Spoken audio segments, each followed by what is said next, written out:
తెలియజేస్తున్నా. ఓకే, కీర్తన గారు good morning. నమస్తే సార్. వర్మ గారు. నమస్తే. ఏంటండి ఏం జరుగుతుంది? ఒక స్టోరీ నేను చెప్తే ఇంకో స్టోరీ ఆయన చెప్తున్నారు. వైసీపీ వాళ్ళు కథలు అల్లడంలో స్టోరీస్ చెప్పడంలో దిట్ట అని జగన్మోహన్ రెడ్డి గారు మాట తీరు చూస్తేనే మనకు ఆ సుదీర్ఘమైన ప్రెస్ మీట్లు చూసినప్పుడే అర్థం అవుతుంది.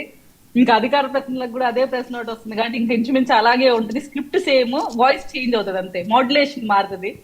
ఇంతకుముందు అంబటి గారు కూడా బెస్ట్ జోక్లన్నీ వేసి లాస్ట్ లో జనసేనని పవన్ కళ్యాణ్ గారిని ప్రశంసించి వెళ్ళిపోయారు. అలా మళ్ళీ ఎందుకంటే చివాట్లు తప్పవరా నాయన ఎందుకు మళ్ళీ ట్రోలింగ్లని ఆయన తెలుసు. అందుకే లాస్ట్ లో మళ్ళీ కూల్ డౌన్ చేసి మమ్మల్ని సర్దుమనిగించి మాటలు మాట్లాడి వెళ్ళిపోయారు. ఇక్కడ అర్థం చేసుకోవాల్సింది ఏంటంటే వాస్తవానికి జగన్మోహన్ రెడ్డి గారు అరెస్ట్ అయితే ఫస్ట్ ఆ పార్టీ పగ్గాలు చేపట్టేది. గతంలో అయితే మనం విజయలక్ష్మి గారు కానీ లేదంటే షర్మిలా గారు కానీ ఉండేవాళ్ళు. ఇప్పుడు ఏంటంటే దాన్ని వాళ్ళిద్దరిని పార్టీకి దూరం చేసిన మహానేత అక్కడ ఒకరు ఉన్నారు కాబట్టి ఇంకా ఆవిడే టేక్ ఓవర్ చేస్తారనేది అందరికీ తెలిసిన విషయం. సో ఇక్కడ ఇది ప్రత్యేకించి మనం ప్రస్తావించాల్సిన ఆవశ్యకత లేదు.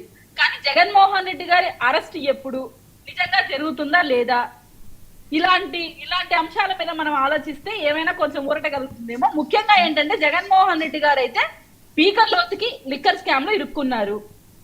అది విదితమే, అందరికీ తెలిసిందే.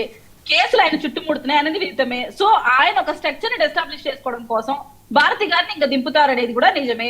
ఇది అబద్ధం ఏమి కాదు. ఇది ఏది ఛానల్స్ ఏం పోర్ట్రేట్ చేస్తున్న విషయం కాదు. ఇదంతా వాళ్ళ ఇంటర్నల్ గా అందరూ మాట్లాడుకుంటున్న విషయమే ఈరోజు బహిర్గతమైంది. అది పక్కాగా వైసీపీ వాళ్ళు యాక్సెప్ట్ చేయాలి. అండ్ షర్మిలా గారు కూడా అక్కడ రాజారెడ్డి అంటే ఎవరో తన కొడుకుని ఆ తాతగారు చరిష్మాత ఆమె కూడా పోర్ట్రేట్ చేసి తీసుకొని వస్తా ఉంది. సో వాళ్ళ మధ్య ఇంటర్నల్ ఫైట్ కూడా జరుగుతా ఉంది. సో ఇక్కడ భారతి గారు ప్లస్ జగన్మోహన్ రెడ్డి గారు ఆడుతున్న ఇంకొక నాటకంగా కూడా మనం పరిగణలోకి తీసుకోవాలి. ఒకవేళ నేనున్నా లేకున్నా యాజ్ యూజువల్ ఆంజనేయులు గారి మాటలు మనం గుర్తు చేసుకోవాలి. బైబుల్ తీసుకొని వాళ్ళ అమ్మగారు వస్తారు, ఆటోమేటిక్ గా మళ్ళీ భారతి గారు రాజకీయం స్టార్ట్ చేస్తారు. ఇక్కడ నో డౌట్. ఇది మనం ఆలోచించాల్సిన అవసరమే లేదు. ఎన్ని మాటలన్నా ఎన్ని చేసినా ఆమె కొడుకు పక్కే నిలబడుతుంది చివరి ఆఖరికి వచ్చి. అలాగే భారతి గారు కంటిన్యూ చేస్తారు. మరొక విషయం ఏంటంటే మన వైసీపీ అధికార ప్రతినిధి గారు అన్నారు మాకు భయం లేదు. అసలు మాకేంటి భయం? జగన్మోహన్ రెడ్డి గారు అంటే తోపు తురుము అంటున్నారు. నాకైతే ఒకటి నేను ఫస్ట్ నుంచి ఒకటే రిక్వెస్ట్ చేస్తున్నారు,